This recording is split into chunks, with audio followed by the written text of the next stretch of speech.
कुछ लोगों का पहाड़ों का सफ़र करते हुए या जब वो जहाज़ का सफ़र करते हैं, इस दौरान उनके जो कान हैं वो बंद हो जाते हैं। तो इसकी क्या क्या वजूहात होती हैं? रूटीन में जो लोग अक्सर जब पहाड़ी इलाकों में चले जाते हैं, हिल्स एरिया पे चले जाते हैं, उनमें ये प्रॉब्लम होता है। कान ना भारी भारी से महसूस होते हैं, वज़नी महसूस होते हैं कानों में। बाद का टक टक की टेक ऑफ के दौरान, लैंड के दौरान वो ट्यूब मुकम्मल ब्लॉक हो जाता है। जैसे ही ब्लॉक हो जाता है तो कान बंद हो जाता है या कान में पेन होती है, तो इसका हल क्या है, इसका इलाज क्या है? थोड़ा थोड़ा ना पानी लेते रहें, क्योंकि जब भी आप निगल नाक को चुटकी से इसे बंद किया ऐसे। अब ये अस्सलाम वालेकुम नाजरीन, मैं हूं आपका मेज़बान शम्सुल हक। आज के इस प्रोग्राम में हम बात करेंगे कि कुछ लोग जब पहाड़ी सफ़र करते हैं और हवाई सफ़र करते हैं, तो हवाई जहाज़ जब लैंड करता है या टेक ऑफ करता है तो उनके कान बंद हो जाते हैं। इसकी वजूहात क्या हैं, और ऐसे अफराद जो इस प्रॉब्लम का सामना जिनको होता है, कान बंद हो जाते हैं, तो वो इसका ट्रीटमेंट कैसे करें। इस पर बात करने के लिए मेरे साथ मौजूद हैं ENT specialist doctor Tariq Ali Sheikh साहब। कुछ लोगों का पहाड़ों का सफ़र करते हुए या जब वो जहाज़ का सफ़र करते हैं, जहाज़ जब टेक ऑफ करता है या लैंडिंग करता है, तो इस दौरान उनके जो कान हैं वो बंद हो जाते हैं। तो इसकी क्या क्या वजूहात होती हैं?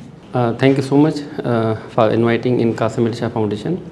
बड़ा अच्छा आपने सवाल किया। ये रूटीन में जो लोग अक्सर जब पहाड़ी इलाकों में चले जाते हैं, हिल्स एरिया पे चले जाते हैं, उनमें ये प्रॉब्लम होता रहता है कि सर कान ना भारी भारी से महसूस होते हैं, वज़नी महसूस होते हैं कानों में। बाद का टक टक की आवाज़ें आती हैं और सुनाई ना हमारी कम हो जाती है। या जैसे आपने कहा, स्पेशली जब जहाज़ उड़ जाता है, असेंड करता है टेक ऑफ के दौरान, इसी दौरान भी मुसलसल कान बंद से होते हैं, भारी भारी वज़नी। या स्पेशली लैंडिंग के दौरान जब तक वो जहाज़ नीचे लैंड नहीं होता तब तक उनके नहीं यानी कि होते हैं। बाद पेशेंट को तो यानी कि इतनी सीवियरिटी हो जाती है कि दिल मतली, बाद को वोमिटिंग में आना शुरू हो जाती है, कानों में मुसलसल शोर आना शुरू हो जाता है, जब तक वो मुकम्मल टेक ऑफ ना हो जाए, मुकम्मल लैंड अप ना हो जाए। तो ये सारी चीज़ें जो है ना होती हैं। इवन जो छोटे छोटे बच्चे होते हैं, अक्सर माएँ कहती हैं कि सर हमारे बच्चे ने इसी दौरान रोते हैं, चीखते हैं, चिल्लाते हैं, बिल्कुल उनके ना कान लाल हो जाते हैं, चेहरा लाल हो जाता है और मुसलसल रोते रहते हैं जब तक वो लैंड ऑफ ना हो जाए।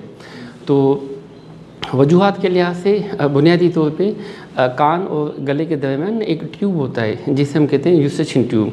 अच्छा, वो बच्चों में ना मुकम्मल हॉरिजॉन्टल होता है, मीन से गले और कान के बिल्कुल यूं पड़ा होता है।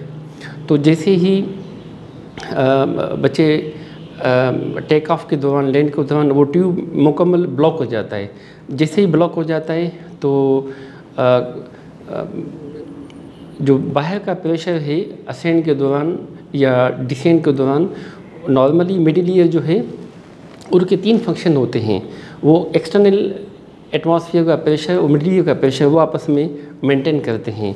वो जो सिक्रेशंस होती है उसको ड्रेन कर लेते हैं, साथ में मिडिल ईयर को ना वो वेंटिलेट करते हैं। अच्छा, जब वो यूसेशन ट्यूब ब्लॉक हो जाता है, उसकी वजह से तीनों फंक्शन उसके डिस्टॉर्टेड हो जाते हैं। तो वो ट्यूब जैसे ही ब्लॉक हो जाता है तो मिडिल ईयर में प्रेशर बढ़ जाता है, अल्टीमेटली कान का पर्दा खिंच जाता है और बच्चों के दर्द स्टार्ट हो जाता है, शदीद किस्म का दर्द है, बच्चे रोना शुरू कर देते हैं। बड़ों में जो है ना, जैसे वो ट्यूब ब्लॉक हो जाता है तो कान भारी सा, वज़नी सा, और कानों में ना बातों का टिक टक की आवाज़ें शुरू हो जाती हैं। तो बेसिकली वो मिडिल ईयर और एक्सटर्नल ईयर प्रेशर को ना मेंटेन नहीं कर पा रहा, बिकॉज ऑफ एक्सटर्नल एनवायरनमेंट वो पीक लेवल पे चला जाता है। तो जिस वजह से जो है ना ट्यूब की ब्लॉकेज की वजह से जब उसके हम बाद का कान भी देख लेते हैं तो कान सूजे हुए होते हैं और रिट्रैक्टेड होते हैं, कंजेस्टेड हो जाते हैं। इस वजह से ये सारी अलामतें आती रहती हैं। ठीक हो गया। अच्छा, ये कोई बीमारी है या ये एक नॉर्मल है कि होता है? ये नॉर्मली जो है ना, हमारे कान और गले के दरमियान ट्यूब खुलता है, बंद हो जाता है, खुलता है, बंद हो जाता है। तो वो पेशेंट जिनमें जिसे हम आम बोलते हैं, खाते हैं, पीते हैं, तो ऑन एंड ऑफ खुलता है, बंद हो जाती है, ये नॉर्मल है।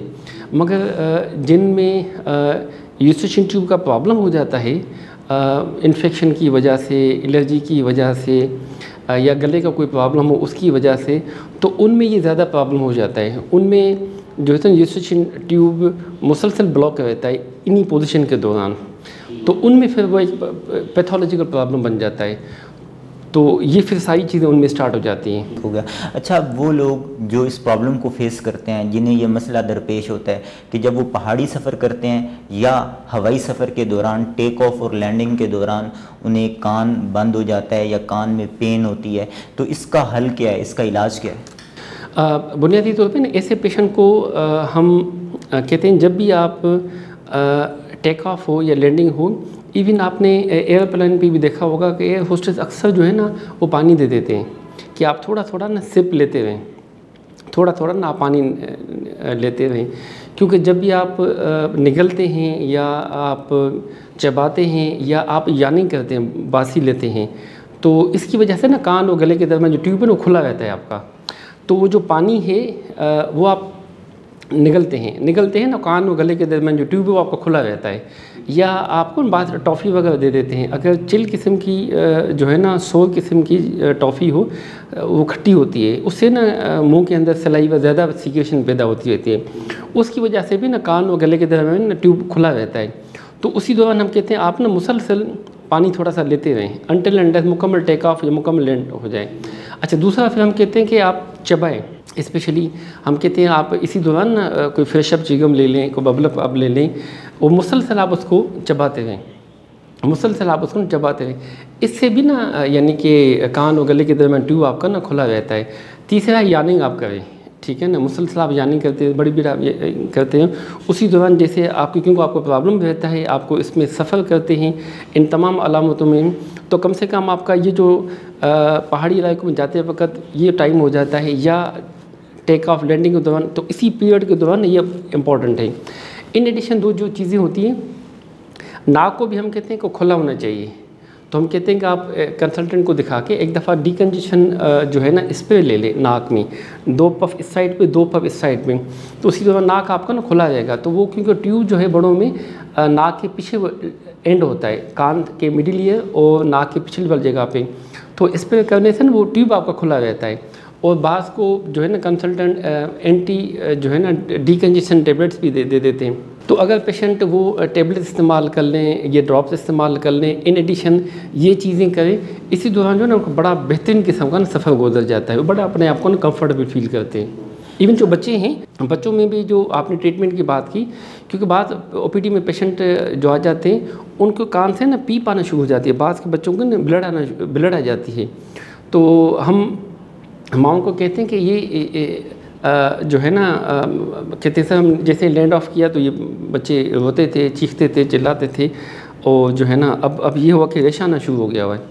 अब अगर ये इनिशियली ट्रीटमेंट किया हुआ हो कि ऐसे बच्चों में हम कहते हैं कि जब माएँ टेक ऑफ लैंडिंग के दौरान बच्चे को जो फीड करती हैं, वो एक तो जागते वक्त फीड दें उसको, जैसे बच्चा ना जागता रहे, फीडर भी देना है तब भी बच्चा ना जागता रहे, उससे क्या होगा कि वो ट्यूब बंद नहीं होता, तो फीडर के दौरान फीड के दौरान बच्चा ना जागता है, और साथ साथ में कहते हैं उसको ठपकी देते रहें, जैसे ना वो कॉन्शियस होकर ना वो सॉलो करता रहे।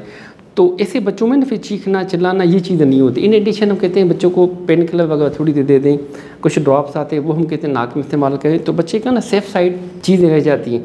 अगर यही बच्चे जब लेट आते हैं तो वो फिर यूस्ट्रेशन ट्यूब में मुकम्मल ब्लॉक था, अल्टीमेटली कान के पर्दे के पीछे रेशा जमा हो गया था, पर्दे को फाड़ के वो बाहर आया हुआ, अब वो कान का पर्दा फटा हुआ है, अब वो जो है ना रेशा बाहर की तरफ, अब उसको कान के पर्दे को ट्रीट करते 6 माह लग जाते जब तक वो कान का पर्दा हील ना हो। ठीक हो गया।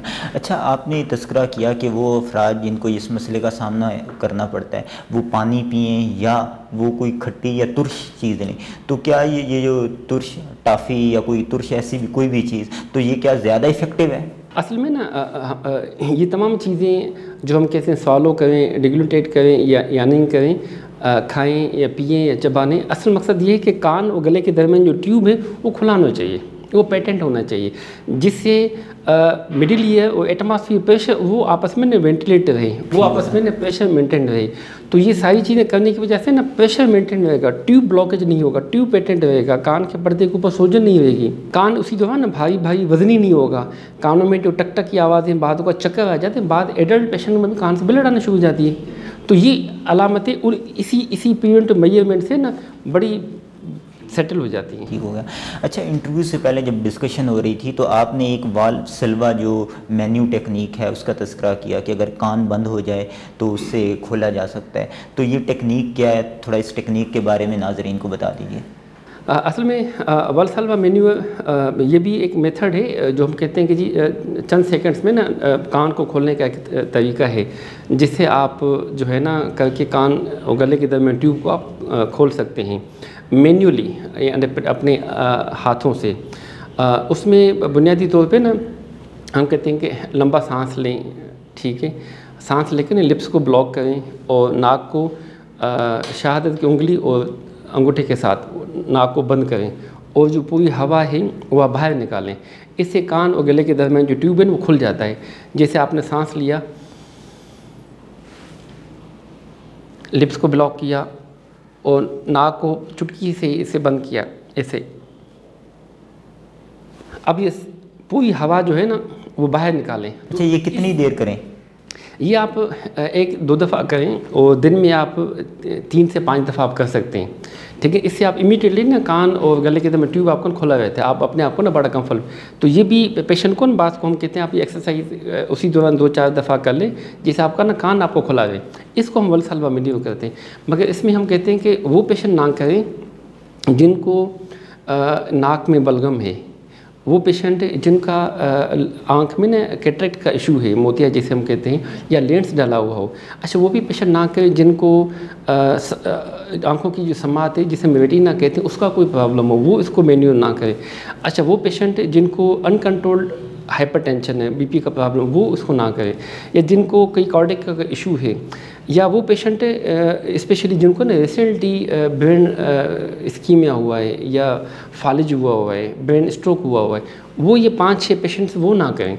बकिया जो पेशेंट है वो इसको अप्लाई कर सकते हैं और विद इन सेकंड कान आप उनका बिल्कुल खुल जाता है। ठीक हो गया। डॉक्टर तारिक अली शेख साहब, प्रोग्राम में शिरकत के लिए आपको बहुत शुक्रिया। मैं उम्मीद करता हूं कि हमारे वो नाजरीन जो ये जानना चाह रहे थे कि पहाड़ी सफ़र के दौरान या हवाई सफ़र के दौरान उनके कान जो हैं वो बंद हो जाते हैं और वो इसके ट्रीटमेंट के बारे में जानना चाह रहे थे, तो मैं उम्मीद करता हूँ कि ये प्रोग्राम उन नाजरीन के लिए इंतहाई मुफीद साबित होगा। इस प्रोग्राम के हवाले से अपना फ़ीडबैक कॉमेंट बॉक्स में लिखिए। अगले प्रोग्राम तक दीजिए इजाज़त। अल्लाह हाफिज़।